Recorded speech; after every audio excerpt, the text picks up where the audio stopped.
Hello everyone, welcome to true IAS and PCS. दोस्तों, लक्ष्मीकांत के part 8 को हम लोग शुरू करते हैं, जिसके अंदर हम कुछ चैप्टर्स देखने वाले हैं, कुछ बॉडीज़ को देखने वाले हैं जो कि नॉन कॉन्स्टिट्यूशनल बॉडीज़ हैं। ये नॉन कॉन्स्टिट्यूशनल बॉडीज़ हैं क्यों? इसका मतलब क्या है कि ये नॉन कॉन्स्टिट्यूशनल बॉडीज़ हैं? What do we mean by the term non constitutional here? यानी कि इनका मेंशन संविधान में मेंशन नहीं है, इसके बारे में, है ना, कॉन्स्टिट्यूशन में मेंशन नहीं है। तो श्रेय हम क्यों डिस्कस कर रहे हैं फिर इनके बारे में, अगर संविधान में लिखा ही नहीं हुआ इनके बारे में? इंपॉर्टेंस क्यों रखती हैं? यस, कि स्टैट्यूटरी बॉडीज हैं, यानी कि, है ना।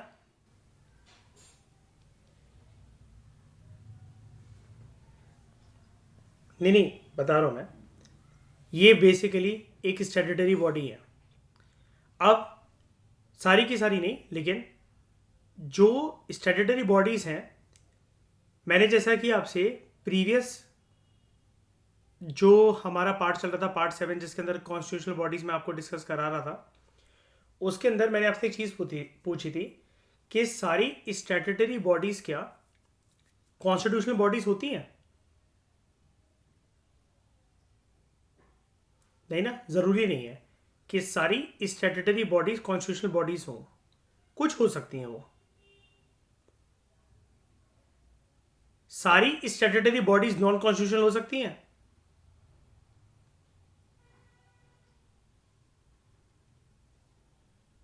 ऐसा ज़रूरी नहीं है, लेकिन ये फिर भी चीज़ रेलेवेंस होल्ड करके रखता है ऑलमोस्ट 95% केसेस प्लस में, 95% केसेस में।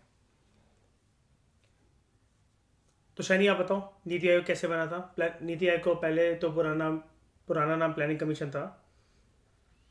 प्लानिंग कमीशन के बारे में, या फिर उसको एक बॉडी के तौर पर मानना, उसकी बातें मानना, अगर वो एक्ट से ही नहीं बना था तो फिर कैसे बना? Executive action. सरकार की मदद करने के लिए, सरकार की पॉलिसी फॉर्मुलेशन के लिए बॉडी होती है, देश की प्लानिंग करने के लिए। शुरू शुरू में हालांकि उसका एम था 5 ईयर प्लान को प्रिपेयर करना, और बाद में उसका मैंडेट चेंज होता है। इस चैप्टर को आप यहाँ पर देखोगे, ये थोड़ा सा पॉलिटिकल एंगल के परस्पेक्टिव से आपको चैप्टर मिलेगा, लेकिन इसको आपको अच्छे से कंपाइल करना है फ्रॉम एम लक्ष्मीकांत की बुक प्लस इकोनॉमिक्स की आपकी नितिन सिंघानिया। याद है ना श्रेया, वहाँ पर प्लानिंग कमीशन का इकोनॉमिक प्लानिंग का चैप्टर करवाया था मैंने। पहले 5 ईयर प्लान के बारे में डिस्कस था, फिर प्लानिंग कमीशन, फिर प्लानिंग कमीशन का नाम चेंज होकर नीति आयोग, और नीति आयोग का मैंडेट पूरा का पूरा डिस्कस करवाया था। मैंने बोला था वो चैप्टर अधूरा है इन in the light of NITI आयोग, और उस अधूरेपन को पूरा करता है लक्ष्मीकांत का ये चैप्टर नंबर 54, नीति आयोग। ठीक है, तो हम लोग कौन कौन सी नॉन कॉन्स्टिट्यूशनल बॉडीज के बारे में पढ़ने वाले हैं? एक है NITI Aayog, NHRC national human rights commission, SHRC state human rights commission, CIC central information commission, SIC state information commission, CVC central vigilance commission, CBI central bureau of investigation, Lokpal and Lokayukta, NIA national investigation agency, and NDMA national disaster management authority. Disaster management जब हम पढ़ेंगे as a subject from the perspective of environment plus geography plus natural calamities, यही चीज़ें मिलकर बनाती हैं disaster management के subject को। उसके अंदर हमेशा आपको ना, जब भी आप किसी जोग्राफिकल फिनोमिना के बारे में मेंशन कर रहे हो, अगर वो डिजास्टर मैनेजमेंट का क्वेश्चन है, तो उस फिनोमिना के कॉजेज को, उस फिनोमिना के इफेक्ट्स को एक्सप्लेन करने के बाद आपको कुछ गाइडलाइंस देनी पड़ती हैं, आपको कुछ गाइडलाइंस देनी पड़ती है, और वो गाइडलाइंस होती हैं NDMA की गाइडलाइंस।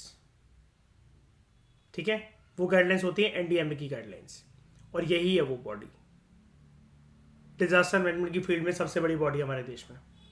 ठीक है, इसका मैंडेट किसके अंतर्गत होता है?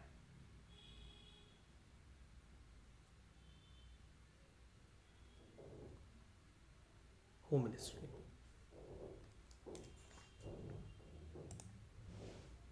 ठीक है, ये चीज़ हम लोगों को अच्छे से क्लियर हो गई है। अब हम स्टार्ट करते हैं चैप्टर को, नीति आयोग। तो बात है, जब मोदी सरकार का पहला कार्यकाल शुरू होता है, उसके कुछ टाइम के बाद 13 अगस्त 2014 की बात है। ठीक है, श्रेया, मयूर, याद होगा हम लोग के कॉलेज जैसे स्टार्ट हो गए थे या शुरू होने वाले थे उस साल, 12th का रिजल्ट आ चुका था, है ना। और मोदी सरकार की नारेबाजी गूंज हर जगह होती है। पीएम मोदी के कंटेक्स्ट में उस टाइम पर जब हमारे घरों में न्यूज़ चलती थी, पापा मम्मी मतलब शौकीन होंगे नहीं होंगे बीजेपी के, वो आप लोगों के घर में, मेरे घर में वो मुद्दा नहीं है, लेकिन हमने एक चीज़ देखी थी कि मोदी जी ने अपनी तारीफ के पुल इस तरीके से बनाए थे, ऐसे बटोरे थे कि वो वेट नहीं करते थे। पहले साल आने के अंतर्गत ही बहुत जल्दी काम करवाया था उन्होंने बहुत सारी जगह पर। मतलब ये बॉडी को चेंज करना, उसका ये नाम चेंज कर देना, ये पॉलिसी लाना, गंगा रिजुवनेशन प्लान लेकर आना, ऐसा करना वैसा करना। 2014-15 में रिमार्केबल चीज़ें देश के अंदर और इंटरनेशनल लेवल पर बहुत उथल पुथल मचाई उन्होंने, राइट। उनका सबसे पहला जो वार था वो ना नीति आयोग के ऊपर था, सॉरी प्लानिंग कमीशन के ऊपर था, उसको चेंज करा जाने से रिलेटेड जो है नीति आयोग। इसकी कहानी बड़ी दिलचस्प है, ठीक है। हालांकि मैं पॉलिटिकल बातें कभी करता नहीं हूँ चलते लेक्चर के अंदर, लेकिन फिर भी यहाँ पर मैं आपको बताता हूँ ताकि आप इसकी नींव समझ सको। नितिन सिंघानिया में मैंने इसलिए नहीं बताया बिकॉज वो चैप्टर थोड़ा सा इकोनॉमिक्स पर्सपेक्टिव से लिखा हुआ था। यहाँ पर प्रॉपर तरीके से आपको एक पॉलिटिकल प्लस इकोनॉमिक पर्सपेक्टिव दोनों मिलेगा। क्या होता है, प्लानिंग कमीशन के अंदर ना एक चीज़ लैक होती थी, एक चीज़ देखी जाती थी कि प्लानिंग कमीशन के अंदर एक चीज़ की कमी है, और वो है जो केंद्र है वो राज्य को साथ लेकर नहीं चलता, राइट। यानी कि वहां से एक प्रिंसिपल मिसिंग होता है जिसको हम लोग क्या कहते हैं,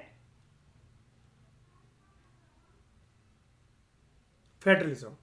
अब वो फेडरलिज्म अगर राज्य को पैसे चाहिए तो फिस्कल फेडरलिज्म की टर्म्स में जो है वो लैक करता है, और जब कॉपरेशन है नहीं तो कोऑपरेटिव फेडरलिज्म के कंटेक्स्ट में भी लैक करता है। मयूर इसमें दोनों ठीक हो आप, ठीक है। ऑब्वियस सी बात है, ये तो अंडरस्टूड सी बात है ना, कि क्या बात है यहाँ पर कि इन्होंने इसका पूरा का पूरा बेस चेंज कर दिया। हुआ क्या था, कांग्रेस की सरकारें जहाँ जहाँ थी उन राज्यों को अच्छी खासी फंडिंग, ग्रांट एंड एड और ये सब कुछ शेयर जो था टैक्स वगैरह का, ये अच्छा खासा मिल जाता था। प्लानिंग कमीशन में बहुत सारी कमियां तो थी, ऑब्वियस सी बात है, ठीक है। तो एक बार की बात है जब नरेंद्र मोदी गुजरात के सीएम थे, उन्होंने प्लानिंग कमीशन से आपको पता है गुजरात में अर्थक्वेक आया था, याद होगा आपको, ठीक है। और प्लानिंग कमीशन से उन्होंने गुजरात की रिजुविनेशन के लिए अच्छा खासा एक फंड मांगा था। प्लानिंग कमीशन ने मना तो नहीं करा था, लेकिन प्लानिंग कमीशन ने उसकी इम्प्लीमेंटेशन के अंदर काफ़ी ज़्यादा डिले करा था। और planning commission time to time जो नॉन कांग्रेस वाले जो राज्य थे उनको अच्छे से फंडिंग नहीं देती थी। स्पेशली गुजरात की हमेशा कंप्लेंट रहती थी कि हमारे पास फंडिंग की बहुत ज़्यादा कमी होती है, जिसकी वजह से हमें बड़े सारे जो प्लान्स हैं गुजरात के अंदर वो टालने पड़ते हैं, सोच समझ के इम्प्लीमेंट करने पड़ते हैं because of lack of funds and limited fund, ठीक है। जब मोदी जी को ये लगा कि उनकी अच्छी इंटेंशन है और वो अच्छे प्लान्स, प्रोग्राम्स, पॉलिसीज और गुजरात की डेवलपमेंट के लिए बहुत कुछ करना चाहते हैं, लेकिन केंद्र की सरकार से सपोर्ट नहीं मिल रहा जस्ट बिकॉज वो कांग्रेस है, बीजेपी है, इनका सबसे पहला वार सत्ता में आने के बाद श्रेय होता है, इसी बॉडी ने मुझे मना करा था ना कि हम फंड नहीं देंगे, लेट्स स्क्रैप दिस बॉडी। बंदों से दिक्कत नहीं है, मनमोहन जी ने मना करा था, सोनिया जी ने मना करा था, राहुल जी ने मना करा था, नहीं, मुझे दिख रही है ये planning commission, let's scrap this. इसका नाम क्या होगा सोच के बताता हूं कल सुबह, नीति आयोग, ठीक है, कूटनीति, है ना। देखो शेरा समझ रही है चाणक्य के अर्थशास्त्र को। अच्छा, कल से we are all ready to start GS paper 3 है, GS paper 2 mains oriented, governance, agriculture वगैरह। मटेरियल्स मैंने सेंड करे, आप लोगों ने वीडियो देख ली कि मैंने क्या बोला उसके अंदर। श्रेय उन टॉपिक्स की बात कर रहा था मैं, आप समझ गए भाई कि मैं क्या बोल रहा था कि पॉइंट टू पॉइंट जो चीज़ें एक बात कही थी मैंने आप लोगों से, शायद याद है कि पूरी इकोनॉमिक्स करने के बाद भी जीएस पेपर 3 के परस्पेक्टिव से 5% भी इकोनॉमिक्स कवर नहीं होती है, सारे नए टॉपिक्स होते हैं वहाँ पर, है ना। यही है वो मटेरियल्स ऐसे वाले मेरे। बात सिर्फ यहाँ पर विजन आईएएस की नहीं है, बात और भी मटेरियल्स की है। वो मैं एकदम से ग्रुप पे रिलीज़ नहीं कर सकता, आपके ऊपर बहुत प्रेशर पड़ जाएगा, और मैं सारे लोगों को देना भी नहीं चाह रहा, टू बी फ्रैंक बात ये है, ठीक है। वो मैं धीरे धीरे करके रिलीज़ कर दूंगा। तो on 13th August 2014, Modi government scrapped the 65-year-old planning commission and announced that it would be replaced by a new body. Accordingly, on January 1, 2015,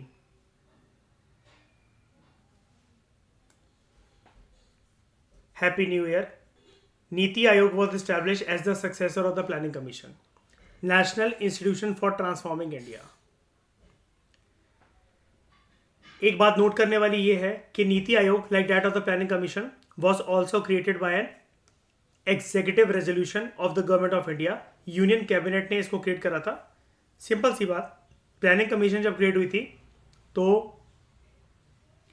Pandit Nehru और उनका जो मंत्रिमंडल था, उनका जो कैबिनेट था,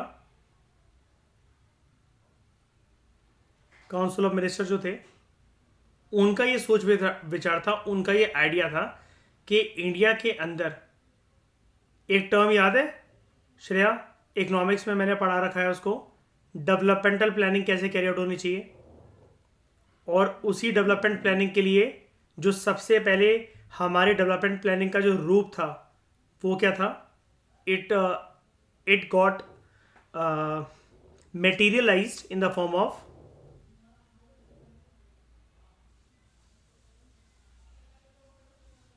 5-year plans, right?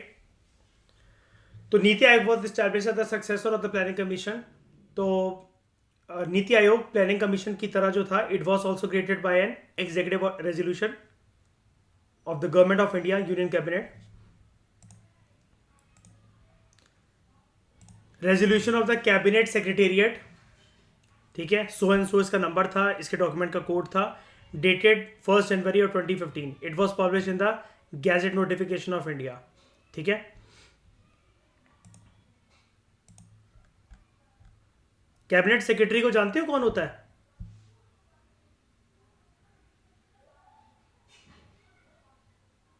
अरे वो तो ठीक है श्रेया, कैबिनेट सेक्रेटरी जानते हो कौन होता है? मयूर, इसमें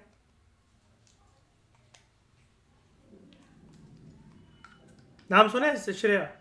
इसमें नाम सुना है? नाम तो सुना है। हाईएस्ट क्या होता है इसमें? हाँ,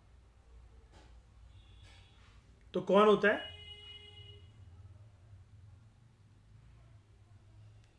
टॉप लेवल का आईएएस ऑफिसर होता है। जैसे हम लोग कहते हैं ना, first citizen of India, he is the first bureaucrat amongst all the IAS of India,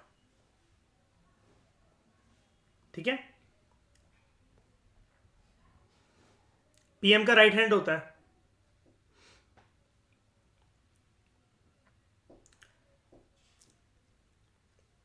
So it must be noted here that Niti Aayog, like that of the Planning Commission, was also created by an executive resolution of the government of India, that is Union Cabinet.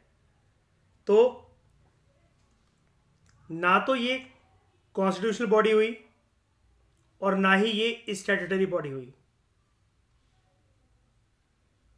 तो it is a non constitutional body. अगर act से बनी होती तो हम लोग इसको ऐसा कह देते कि it is a non constitutional statutory body, है ना।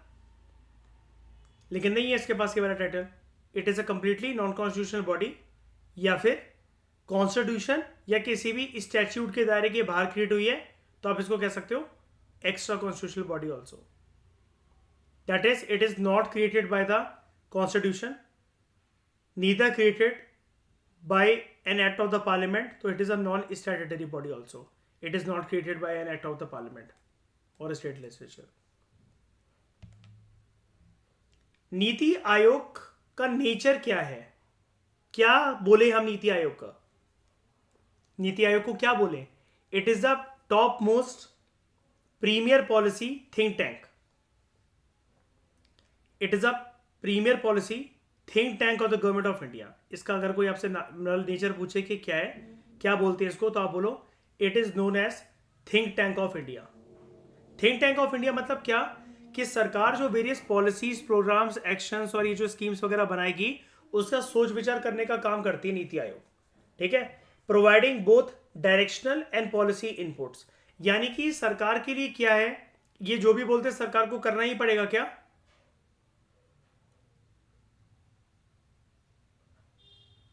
अगेन यस, बाइंडिंग नहीं है, एडवाइजरी नेचर होता है इसमें, है ना, it is advisory and recommendary nature, providing both directional and policy inputs. तो while designing strategic and long term policies and programs for the government of India, अब देखो नीति आयोग ने 5 ईयर प्लान खत्म कर दिए थे। 5 ईयर प्लान को आप लॉन्ग टर्म कहोगे या शॉर्ट टर्म कहोगे? पहले बताओ, 5 साल आपके लिए क्या होते हैं, शॉर्ट टर्म के लॉन्ग टर्म? अरे यार 5 साल लॉन्ग टर्म होते हैं। बिस में तुम्हारी गर्लफ्रेंड से तुम्हारी जुदाई की बात नहीं पूछी जा रही यहां पर कि बिस में अपनी बंदी से कितने साल दूर है। फिर तो 5 आवर्स भी लॉन्ग टर्म है बिस में, नहीं है ना? कह रहा हाँ। 5 year is a short term duration. ठीक है, 5 साल के प्लान खत्म होने के बाद मैंने आपको पढ़ाया था ना, लंबे लंबे समय के जो प्लान्स हैं लाइक 7 ईयर्स 15 ईयर्स, ये इंट्रोड्यूस करे गए थे नीति आयोग के द्वारा। तो जब लंबे समय की कोई बात होती है ना, तो उसके अंदर छोटी छोटी चीज़ों के अंदर, छोटे छोटे टाइम फ्रेम्स के अंदर क्या हो रहा है वो मायने नहीं रखता। उसको बोलते हैं हम लोग स्ट्रैटेजिक या फिर लॉन्ग टर्म। तो ये सरकार की लॉन्ग टर्म और स्ट्रैटेजिक पॉलिसीज और जो उसके प्रोग्राम्स होते हैं उसको डिजाइन करने का काम करती है बॉडी। ठीक है, इसके अलावा NITI Aayog also provides relevant technical advice to the centre and the states. अब इसकी जो पॉलिसी होती है, ठीक है, इसकी जो पॉलिसी होती है वो प्लानिंग कमीशन के एरा से कैसे अलग है? प्लानिंग कमीशन की एक सबसे बड़ी जो कमी थी वो ये थी, सेंट्रल लेवल पे कोई भी पॉलिसी फॉर्मुलेट हुई, स्टेट के साथ कोई कंसल्ट नहीं करा गया, लेकिन सेंटर का मॉडल राज्य को अडॉप्ट करना पड़ रहा है, चाहे उसके अंदर कितने भी फ्लॉज हो, कितने भी ड्रॉबैक्स हो, कितने भी लिमिटेशन हो। तो प्लानिंग कमीशन के द्वारा जो पॉलिसीज फॉर्मुलेट करी जाती थी उसको ऐसा माना जाता है, it was one way flow of policy. केंद्र से कोई भी पॉलिसीज, रणनीति, अर्थव्यवस्था को चलाने की कोई भी जो तरकीब है वो बनी और राज्य के ऊपर थोप दी जाती थी, उनको बता दी जाती थी कि ये तुम्हें ऐसे ऐसे करना है क्योंकि केंद्र की सरकार ने ऐसे ऐसे करने को बोल रखा है। राज्य की सरकारों को लग रहा है, दिख रहा है कि ऐसा करने से, ऐसा अपनाने से कुछ भी नहीं होने वाला, इसके अंदर बहुत सारी कमी इस पॉलिसी के अंदर, लेकिन नहीं, प्लानिंग कमीशन ने उस पॉलिसी को बनाने से पहले न राज्य को कंसल्ट करा और खुद से बनाकर उनके ऊपर थोप दिया जाता था, उनकी अर्थव्यवस्था को नजरअंदाज करते हुए, उनकी जोग्राफिकल टेरिटरी, सोशल स्ट्रक्चर और बहुत सारी चीजों को नजरअंदाज करते हुए। तो इट वॉज द हॉलमार्क, यानी कि एक पहचान था ये प्लानिंग कमीशन के एरा का। It is now sought to be replaced by a genuine and continuing partnership of states. अब जो है राज्य को कॉन्फिडेंस में लेकर फिर पॉलिसी फॉर्मेट करी जाएगी, और इसको किसका नाम दिया गया? इसको नाम दिया गया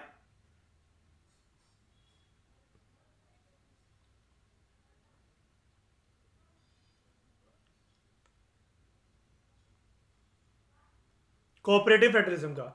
मैंने आपको बताया था ना, ये चीज लैग थी, फिजिकल फेडरलिज्म के कंटेक्स्ट में कॉपरेशन लैग था, तो अल्टीमेटली कोऑपरेटिव फेडरलिज्म भी जब लैग है तो पैसा कहां तक, पैसा कैसे पहुंचेगा प्रॉपर स्टेक होल्डर्स तक? स्टेक होल्डर्स यहां पर किसकी बात हो रही है? राज्यों की। तो प्लानिंग कमीशन की अप्रोच कैसी थी?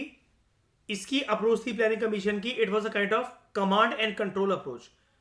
खुद ही कमांड दे रहे हैं और सारी चीजों के ऊपर उन्हीं का कंट्रोल है, खुद ही कमांड दे रहे हैं और सारी चीजों के ऊपर उन्हीं का कंट्रोल है, कमांड एंड कंट्रोल अप्रोच। अब उससे एक यूटर्न लिया गया, in a paradigm shift from the command and control approach of the past, NITI Aayog accommodates diverse points of view in a collaborative rather than confrontationist setting। Confrontation का मतलब क्या होता है? तू मैं, दो पार्टीज के बीच भिड़क होना। भिड़क तो होगी जब आप उनको पूछोगे नहीं। आपका जहां पर कोई इंटरेस्ट लाई करता है और आपसे बिना पूछे आपके बिहार पर कोई डिसीजन ले ले, आपको बताए भी ना, और डिसीजन, चलो ठीक है, यहां तक भी बात ठीक लगती है, लेकिन जब आप उसके अंदर कुछ कमियां निकाल रहे हो फिर भी वो बोल रहा है नहीं जैसे मैंने बना रखा है तुम्हें यही अपनाना पड़ेगा, तो भिड़ने वाली बात तो है ना, है ना। कन्फ्रंटेशनल सेटिंग तो बनी जाएगी। अब उसके चक्कर में क्या होता था, कभी कभार प्लान डिले होते थे, राज्य जो होते थे अपोजिशन पार्टीज वो मना करते थे, और जो सेंट्रल गवर्नमेंट की चापलूसी करते थे, जैसे मान लो केंद्र के अंदर कांग्रेस की सरकार, राज्य के अंदर कांग्रेस की सरकार, वो मॉडल अच्छा नहीं है, लेकिन फिर भी भाई प्रधानमंत्री और जो है उनके मंत्रिमंडल के लोग, उनके बेटे नाराज ना हो जाएं, तो अडॉप्ट कर लिया आंखें बंद करके। उससे भले ही अर्थव्यवस्था चरमरा जाए, लेकिन उनका ये रहता था कि अपने पॉलिटिकल बॉसेस को खुश करके रखना है, जो कि दिल्ली में बैठ रखे हैं। दिल्ली में बैठ रखे कहने की बात यह है कि मैं सेंट्रल गवर्नमेंट की यहां पर बात कर रहा हूं। तो वहां पर ना एक तरीके से थोड़ा सा चापलूसी वाला माहौल चलता था। ठीक है, जब आप राज्य को कॉन्फिडेंस में ले ही नहीं रहे हो और कहने के लिए पॉलिसी बना रहे हो पूरे देश के लिए, तो फिर जब स्टेट्स कॉन्फिडेंस में है ही नहीं उस पॉलिसी मेकिंग के लिए, आप कैसे कह सकते हो या फिर कैसे इंप्लीमेंट कर सकते हो उस पॉलिसी को, उस प्रोग्राम को, उस स्कीम को एक पैन इंडिया लेवल पर। तो in the spirit of federalism, NITI Aayog own policy thinking to shaped by bottom up approach, यानी कि पहले किसको इंपॉर्टेंस दी जाती है, तवज्जो दी जाती है, स्टेट्स को, सबसे ग्रास रूट लेवल पर क्या है, राज्य। अब वो अलग बात है, देखो आप लोकल गवर्नमेंट मत कहना, ठीक है, वो राज्य उनसे कंसल्ट कर लेंगे, लेकिन हम यहां पर दो ही पार्टीज की बात कर रहे हैं, स्टेट से होते होते सेंटर, और सेंटर को यहां पर कुछ लगता है कुछ मोल्ड अगर करने की बात होती है तो सभी के सभी राज्यों को जो है वो उनसे कंसल्ट करा जाता है, और यहां पर डायरेक्ट रिप्रेजेंटेशन होती है हर एक राज्य और वो केंद्र शासित प्रदेश जहां पर विधानसभा है, उन सभी के सीएम्स की डायरेक्ट रिप्रेजेंटेशन होती है नीति आयोग। हाँ, चेयरमैन प्लानिंग कमीशन के अंदर कौन होते थे हमेशा, पीएम। नीति आयोग के अंदर अगेन पीएम। तो NITI Aayog own policy thinking is to shaped by bottom up approach rather than top down model. Top down model approach किसकी थी, प्लानिंग कमीशन की।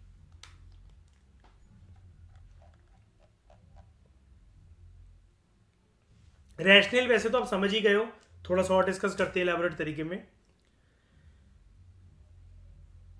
जब केंद्र में बीजेपी की सरकार आती है और उनको रीजन देना पड़ता है कि वो ऐसा क्यों कर रहे हैं, कि प्लानिंग कमीशन को क्यों रिप्लेस कर रहे हैं, तो while explaining the reason for replacing the planning commission with NITI Aayog, union government made the following observation. उन्होंने बोला भारत की अब जो कंडीशंस हैं और भारत जिस स्टेज पर खड़ा हुआ है डेवलपमेंट की, अब उसके अंदर एक पैराडाइम शिफ्ट है ओवर द पास्ट 6 डिकेड्स। फिर चाहे आप राजनीतिक क्षेत्र में बात कर लो, आर्थिक क्षेत्र में बात कर लो, सामाजिक क्षेत्र में, तकनीकी के क्षेत्र में, या फिर आप डेमोग्राफिकली यानी कि कश्मीर से कन्याकुमारी, गुजरात से अरुणाचल, अंडमान निकोबार आइलैंड, लक्षद्वीप आइलैंड्स के अंदर आप पॉपुलेशन ट्रेंड को अगर आप देख लो, चाहे फिर आप सेक्स रेशियो की बात करो या अलग अलग रेट्स की बात करो, like infant mortality rate, maternal mortality rate, इनके अंदर चीजें बदल गई हैं या फिर काफी हद तक बदलने की जरूरत है। जो इनिशिएटिव राज्यों के साथ कॉपरेशन में लिए जा सकते हैं, वो कभी भी केंद्र सरकार एक यूनिक भी नहीं, एक सिंगुलर मॉडल बनाकर वो थोप दे किसी के ऊपर, राज्यों के ऊपर, और राज्य को बोले कि तुम अपनी लोकल कंडीशंस को छोड़कर जो हमने बोला है वैसा करो, तो इससे डेवलपमेंट नहीं आ सकती। सरकार का ऐसा मानना था। सरकार का जो रोल है in the national development, it has seen a parallel evolution. मतलब केंद्र सरकार ने ये बोला, प्रधानमंत्री मोदी और उनके मंत्रिमंडल ने ये बोला कि जब ये राजनीतिक, आर्थिक व्यवस्था के तौर पर, सामाजिक व्यवस्था के तौर पर, तकनीकी के क्षेत्र में और डेमोग्राफिकली जब ये सारी की सारी चीज़ें प्रीवियस 6 डिकेड से जब ये चेंज हो रही थी, उसके साथ साथ सरकार का रोल भी चेंज होता हुआ है, सरकार का role in the context of national development. तो keeping with these changing times, the government of India has decided to set up NITI Aayog, national institution for transforming India, in place of the erstwhile planning commission as a means to serve the needs and aspirations of the people of India, ताकि हम लोगों का और बेहतर तरीके से भला कर सकें, देश के अंदर डेवलपमेंट ला सकें, फिर चाहे वो इकोनॉमिक डेवलपमेंट हो, इंडिविजुअल डेवलपमेंट हो, कल्चरल डेवलपमेंट हो, सोशल डेवलपमेंट हो, या किसी भी प्रकार के डेवलपमेंट हो, क्योंकि प्लानिंग कमीशन की अप्रोच आउटडेटेड हो चुकी है। बदलता वक्त, बदलता जमाना और भारत का कदम, भारत की इंपॉर्टेंस इंटरनेशनल लेवल पे अब वो कुछ और है, और उस हिसाब से प्लानिंग कमीशन का बेसिक अस्तित्व नहीं बदला, तो हमने प्लानिंग कमीशन को ही बदल दिया।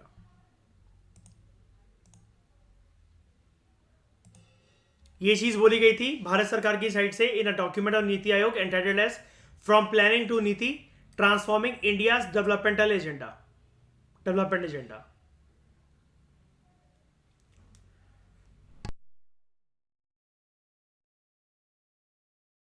8 फरवरी 2015 को इस डॉक्यूमेंट को रिलीज करा गया था, और आपको पता है नीति आयोग सेटअप होती है फर्स्ट जनवरी 2015, है ना, 1 महीने 8 दिन बाद। सरकार ने यह भी बताया कि ये जो नया इंस्टीट्यूशन है नीति आयोग के नाम से, it will be a catalyst. Catalyst क्या चीज होती है? कोई भी जो किसी भी चीज का रिएक्शन फास्ट कर देता है ना, उसको कहते हैं कैटलिस्ट, जो क्विकनेस ला देता है किसी भी चीज में। तो it will serve as a quick factor, as a fast factor, as a catalyst factor to the developmental process, nurturing an overall enabling environment through a holistic approach to development, going beyond the limited sphere of public sector and government of India। सरकार ने ये बोला कि planning का मतलब सिर्फ ये नहीं होता कि पब्लिक सेक्टर और गवर्नमेंट ऑफ इंडिया के दायरे तक बात जो है वो सीमित रहे, भारत की सरकार तक या जो भी पब्लिक सेक्टर है उन तक बात सीमित रहे, सिर्फ उन्हीं का कंट्रीब्यूशन इंपॉर्टेंट है, उन्हीं की बात इंपॉर्टेंट है, उन्हीं के द्वारा बनाए गए प्रोग्राम्स एंड पॉलिसीज इंपॉर्टेंट है। प्राइवेट सेक्टर का भी बहुत बड़ा रोल होना चाहिए। तो आपको पता ही होगा, जब से मोदी सरकार आती है तो तब से इस सेक्टर की इंपॉर्टेंस बहुत ज्यादा बढ़ गई है। प्राइवेट सेक्टर की फील्ड में मैं बात कर रहा हूं, इस सेक्टर की इंपॉर्टेंस बहुत ज्यादा बढ़ गई है। एमएसएमई सेक्टर सुना आपने इसका नाम? हर साल ऑलमोस्ट यूपीएससी में इसके ऊपर मेंस में क्वेश्चन है, micro small and medium enterprises, है ना। और दूसरी चीज आपने ये भी सुनी होगी, प्राइवेट सेक्टर के स्फेयर में स्टार्टअप्स की अप्रोच बहुत ज्यादा बढ़ गई है। तो जब मोदी एरा का जब पहला टेन्योर था इनकी सरकार का, तो एक स्कीम आई थी, शेष ऐसे अपने कॉलेज के दिनों में उसको सुना होगा, मयूर आपने सुना होगा, stand up India startup India, है ना।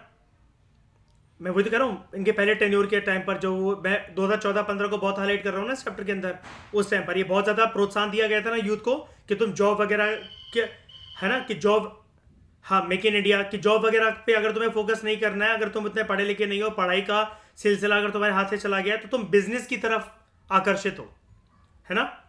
उस दिन मैंने आपको भेजे भी थे टॉप 10 पॉलिटिशियन जो कि इस चीज की तरफ यूथ को प्रोत्साहित करते हैं कि तुम स्टॉक मार्केट की तरफ आओ और कैपिटलिस्ट थोड़े से बनो, और तुम चाहो तो बिजनेस मॉडल या फिर प्राइवेट इन्वेस्टमेंट, ये स्टार्टअप की तरफ ये सब जा सकते हो। भेजा था मैंने आपको, है ना।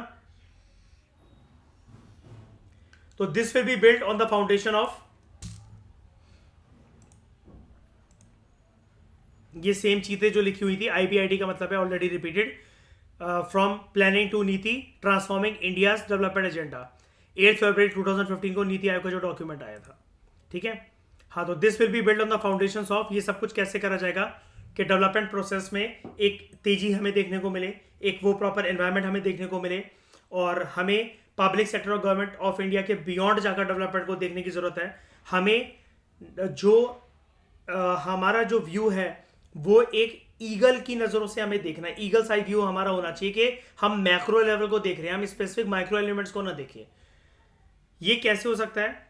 जब राज्य को एक एम्पावर्ड रोल दिया जाएगा, किसमें? जब नेशनल डेवलपमेंट की बात हो रही होगी, उनको इक्वल पार्टनर के तौर पर रखकर देखा जाएगा, उनसे भी सुझाव लिया जाएगा, और उनके द्वारा दिए गए सुझावों को इंपॉर्टेंस मिलेगी। Operationalising the principle of cooperative federalism, आ गया वो टर्म प्रॉपर तरीके से। कोऑपरेटिव फेडरलिज्म बहुत इंपॉर्टेंट है अगर हमें नेशनल डेवलपमेंट को इंश्योर करना है। बिना राज्यों को टेबल पे बिठाए उनसे बात करे बिना ये संभव नहीं हो सकता। उसके बाद a knowledge hub of internal as well as external resources should be created, serving as a repository of good governance best practices। हमें यह भी सीखने की जरूरत है किस राज्य ने क्या क्या काम करा, कौन कौन सी बेस्ट प्रैक्टिस अडॉप्ट करी, और वो उनके राज्य की व्यवस्था के तौर पर एक अच्छी गवर्नेंस का सिलसिला वहां पर जो है वो शुरू हुआ। अगर हम चाहें तो किसी राज्य के कुछ इनोवेटिव आइडियाज को अपनाकर उसको नेशनल डेवलपमेंटल एजेंडा के अंदर डाल सकते हैं। प्लानिंग प्रोसेस के अंदर डाल सकते हैं. And a think tank like NITI Aayog offering domain knowledge as well as strategic expertise to all the levels of government. ये जो नीति आयोग है, इसको इस तरह की गुड गवर्नेंस बेस्ट प्रैक्टिसेस अगर इसको कहीं से मिली है, किसी का एक इम्प्लीमेंट करा हुआ मॉडल का कोई एग्जांपल मिला है किसी राज्य की सरकार का, नीति आयोग जो है उसको नेशनल डेवलपमेंट एजेंडा के अंदर जब शामिल करे तो सभी के सभी राज्यों को बताया कि उस फलाने फलाने राज्य ने पर्यावरण को प्रोटेक्ट करने के लिए या फिर जो ट्रीज के नंबर हैं, पेड़ों के जो नंबर हैं, उनको बढ़ाने के लिए, वाइल्ड लाइफ को प्रोटेक्ट करने के लिए, ये मैं एक एग्जांपल दे रहा हूँ आपको एनवायरमेंट के कंटेक्स्ट में, ऐसी ऐसी प्रैक्टिसेस अपनाई कि डेवलपमेंट, इकोनॉमिक डेवलपमेंट भी इंश्योर होती चली गई और पर्यावरण को भी साइडलाइन नहीं करना पड़ा, दरकिनार नहीं करना पड़ा. ये प्रैक्टिसेस बाकी राज्य भी अपना सकते हैं. जैसे उस दिन मैंने आपको गवर्नेंस के क्षेत्र में एक बात बताई, एक यूनिक एग्जांपल आपसे शेयर करा कि अगर आप भी एक डिस्ट्रिक्ट कलेक्टर हो, एक एसडीएम हो और आपके जिले के अंदर एक कॉमन कंप्लेंट आ रही है कि आपके अधिकारी, सरकारी अधिकारी जो आते ही नहीं है, उनको फ्री की हरामखोरी की आदत पड़ गई है, फ्री की सैलरी खाने की. एक तरीका बताया था ना मैंने आपसे, एक शेयर करा था सेल्फी अटेंडेंस वाला तरीका, कि जो ऑफिस के अंदर जो भी लोग पहुंचे उनको बोलो आज का अखबार लेकर वो जो है अपने चेहरे के सामने रखकर जहां पर वो डेट दिखनी चाहिए एक सेल्फी खींचकर भेजें आपको वो आपके प्राइवेट ग्रुप पर. Is it a practice of good governance? इससे कुछ इंप्रूवमेंट आएगी? बिल्कुल आएगी.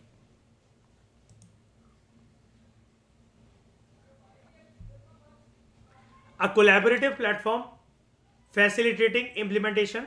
कोलैबोरेटिव प्लेटफॉर्म मतलब क्या? किसकी कोलैबोरेशन को साथ लेकर चलना है? राज्यों की कोलैबोरेशन को साथ लेकर चलना है.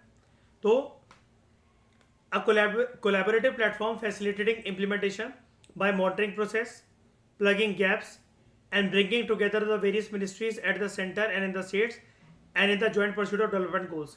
कि जो डेवलपमेंट है वो नेशनल डेवलपमेंट है. अब क्योंकि वो डेवलपमेंट नेशनल डेवलपमेंट की नेचर की है तो वहां पर राज्यों की सहमति, राज्यों की अनुमति, राज्यों का सोच विचार और उनकी दी हुई you can say policy inputs वो बहुत काम के आ सकते हैं सेंट्रल गवर्नमेंट के, और दोनों को मिलकर जो है वो पॉलिसीज बनानी चाहिए. सेम कंटेक्स्ट के अंदर union finance minister Shri Arun Jaitley ji ने कहा था that 65 years old planning commission had become a redundant organization. ठीक है, it was relevant in a command economy structure. command economy याद है? Who controls the commanding heights of the economy? शुरू में state control करती थी ना, यही तो था ना. मोर ओरिएंटेशन टुवर्ड्स पब्लिक सेक्टर. हालांकि मिक्स्ड इकोनॉमी मॉडल के अंदर हम लोग डिस्कस कर भी रहे थे ना उस दिन स्ट्रेस को कि कमांडिंग हेड्स ऑफ इकोनॉमी जो है मिक्स्ड इकोनॉमी मॉडल के बावजूद भी जो है वो दिया गया था एज रोल पब्लिक सेक्टर को, है ना मयूर. तो it was relevant in a command economy जब स्टेट को जरूरत थी कि शुरू में देश आज़ाद हो रहा है, अर्थव्यवस्था जो है वो प्राइवेट हैंड्स पे कॉन्सेंट्रेट होकर ना रह जाए. बताया था ना इस पर मैंने आपको कुछ टाइम पहले, अभी जब हमारा नितिन सिंघानिया का पूरा वो चल रहा था मिक्स्ड इकोनॉमी वाले चैप्टर के अंदर हम लोग ये सब चीजें डिस्कस कर रहे थे. सरकार ने ये सोचा कि ऐसा ना हो कि सब कुछ प्राइवेट सेक्टर के हाथ में चला जाए और हैव्स एंड हैव नॉट्स का फर्क जो है वो बहुत ज्यादा बढ़ जाए. मिक्स्ड इकोनॉमी का मतलब ये भी नहीं है कि सरकार जो है प्राइवेट सेक्टर को थोड़ा सा आगे करते. प्राइवेट सेक्टर शुरू में एक कमांडिंग हाइट्स नहीं संभाल सकता. घोड़े की, उस अर्थव्यवस्था की घोड़े की लगाम को अगर चलाना है और तेजी से दौड़ाना है उसको, तो best decision can be taken by, best inputs can come from only and only state, but not any longer. अब उसकी जरूरत नहीं थी. श्री अरुण जेटली जी ने यह कहा कि इंडिया जो है वो एक डाइवर्सिफाइड कंट्री है and its states are in various phases of economic development. अलग अलग राज्यों की जो आर्थिक व्यवस्था है वो अलग अलग लेवल पर चल रही है. उनकी खुद की कुछ स्ट्रेंथ है, खुद की कुछ वीकनेसेस है. केरला और बिहार के डेवलपमेंटल मॉडल में या डेवलपमेंटल स्टेजेस में कोई फर्क है कि नहीं है?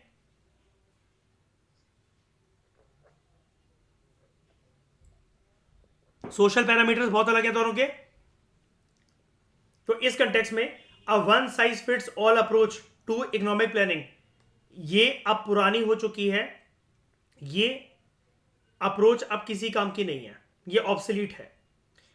इससे इंडिया जो है ग्लोबल इकोनॉमी के कंटेक्स्ट में, आज की ग्लोबल इकोनॉमी के कंटेक्स्ट में अपने आप को कभी भी कॉम्पिटिटिव नहीं बना सकता. और अरुण जेटली जी ने यह भी कहा था, इंडिया ऑलरेडी एक गलती कर चुका है, अपने आप को कॉम्पिटिटिव ग्लोबल इकोनॉमी से बाहर रखकर। बताओ ये गलती कब करी गई थी श्रेया, कौन सी ईयर से पहले? शाबाश। 1991 में फिर क्या आया था, उस गलती को कैसे उसका पश्चाताप करा गया?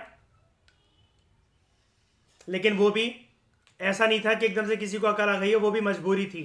India was going through immense financial crisis, और आर्टिकल 360 किसी भी वक्त देश में लग सकता था, राइट?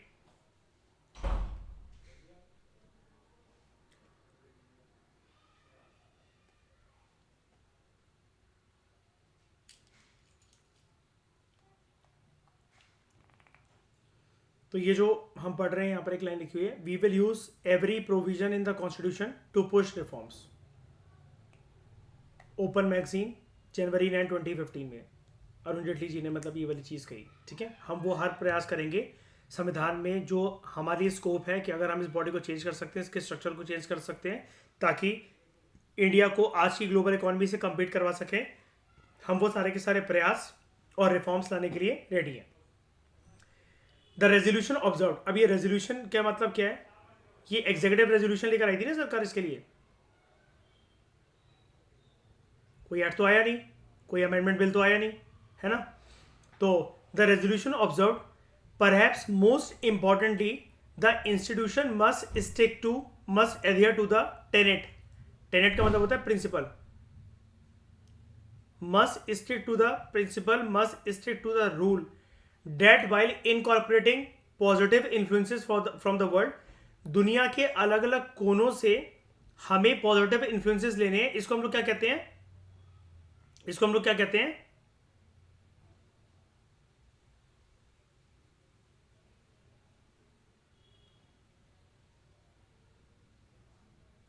गुड गवर्नेंस मॉडल्स को अडॉप्ट करना, है ना, उनको रेप्लिकेट करना। But no single model can be transplanted from the outside into the Indian scenario. हम गुड गवर्नेंस के मॉडल्स ले सकते हैं, लेकिन हम ये सोचे कि एक कंट्री जैसी है, उसकी की पूरी आर्थिक व्यवस्था, सामाजिक व्यवस्था और आर्थिक व्यवस्था से डिराइव हुई बाकी जो व्यवस्थाएं हैं, बिल्कुल सेम मॉडल हम यहां पर लाके पटक देंगे, ऐसा नहीं हो सकता। We need to find our own strategy for growth. पिछले साल रैंक 1 ने जिस अप्रोच से रैंक 1 प्राप्त करी थी, वो स्ट्रेटजी आपके लिए बिल्कुल फिट बैठेगी क्या यूपीएससी में? 100% वर्क करेगी आपके लिए? नहीं। सेम चीज आप यहां पर समझ जाओ। The new institution has to zero in what will work in and for India. Zero in का मतलब क्या है? उसको बिल्कुल बेसिक लेवल से सोच समझकर स्टार्ट करना पड़ेगा। राज्यों की सहमति से, ऑब्वियसली बात है, कोऑपरेटिव फेडरलिज्म का एक एलिमेंट बहुत इंपॉर्टेंट था नीति आयोग की फॉर्मुलेशन में। ठीक है, और बदलते वक्त सिनेरियो और हालातों के हिसाब से ये सब कुछ सोचना पड़ेगा। तो इट विल बी अ भारतीय अप्रोच टू डेवलपमेंट। देख रहे हो क्या यूज करा जा रहा है टर्म? ये हमारे एक यूनिक अप्रोच होगी, जिसको क्या बोला जा रहा है? भारतीय approach to development.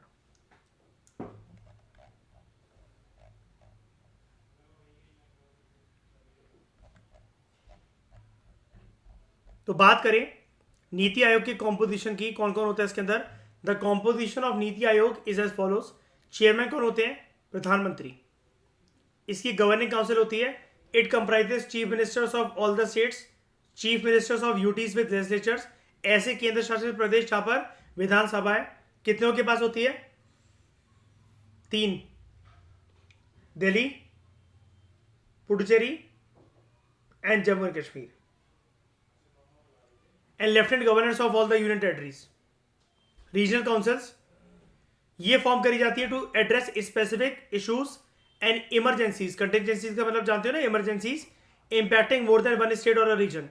These are formed for specified tenure.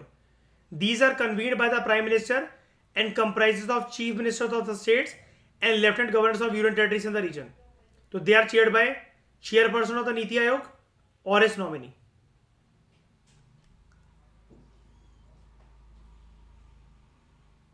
ठीक है, chairperson of the NITI Aayog और is nominee. Special invitees, experts, specialists and practitioners with relevant domain knowledge, as well as special invitees nominated by the Prime Minister. Full-time organizational framework, it comprises in addition to the prime minister as the chairman, vice chairperson, इनको appoint करा जाता है PM के द्वारा. He और she enjoys the rank of a cabinet minister. Members ये full time होते हैं. फुल टाइम मेंबर जो होते हैं, मतलब सारे मेंबर्स फुल टाइम नहीं होते, जो फुल टाइम मेंबर्स होते हैं उनकी बात करने जा रहा हूं मैं. They enjoy the rank of a minister of state. Part time members maximum of 2 from leading universities, research organisations and other relevant institutions in an ex officio capacity. ex officio capacity का मतलब क्या है? अगर वो universities, research organisations और relevant institutions के साथ associated नहीं है तो वो नीति आयोग में पार्ट टाइम मेंबर्स भी नहीं बन सकते, right? Part time members would be on a rotation. Rotation इसलिए क्योंकि श्रेया फिर हर यूनिवर्सिटी को रोल मिलना चाहिए. सारे जो टॉप के जो प्रोफेसर्स हैं या जो स्टूडेंट्स हैं जिन्होंने पीएचडी वगैरह वर्क कर रखा है, जो कि फिर उस यूनिवर्सिटी में लेक्चर आ रहे हैं या जो कुछ कुछ पढ़ा रहे हैं, उनको भी तो मौका मिले अपने टैलेंट को नीति आयोग के प्लेटफॉर्म पर लेकर आने का, और ताकि बेटर पॉलिसी बन सके हमारे देश में उनके दिए हुए इनपुट्स की वजह से, है ना. फिर कुछ होते हैं ex officio members. Maximum of 4 members of the Union Council of Ministers to be nominated by Prime Minister. CEO, Chief Executive Officer, he is appointed by Prime Minister for a fixed tenure in the rank of a secretary to the Government of India. और अगर जरूरी होगा तो नीति आयोग का एक secretariat भी होगा जहां पर ये सारे के सारे लोग बैठकर अच्छे से पॉलिसी को फॉर्मेट कर सकें.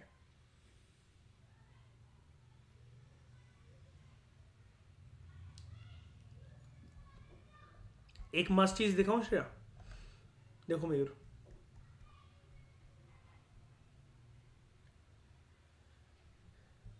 नीति आयोग का आइडिया कब आता है?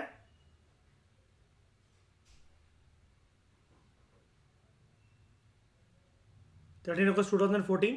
कुल मिलाकर हम ऐसा बोल लें 2014-15 के आसपास बॉडी बनी है. मतलब आइडिया तो तभी आया ना. हमारा प्रीलिम्स 2024 में श्रेया पूरा एक डिकेड हो जाएगा इसको, इस आइडिया को आए हुए. और हमारा जो मेंस है वो अगले ही मंथ सितंबर के अंदर है. अगस्त 2014, सितंबर 2024. लिंक कर पा रहे हो? मैंने आपको नंबर बताए थे ना, 5 साल, 10 साल, 15 साल, 50 साल, 75 साल, 100 साल, 125 साल, 150 साल. ये इंपॉर्टेंट होते हैं. आप एक्सपेक्ट कर सकते हो इनसे क्वेश्चंस 2024 में. तो इस डिस्कशन में दोस्तों फिलहाल इतना ही. Thank you very much for discussion.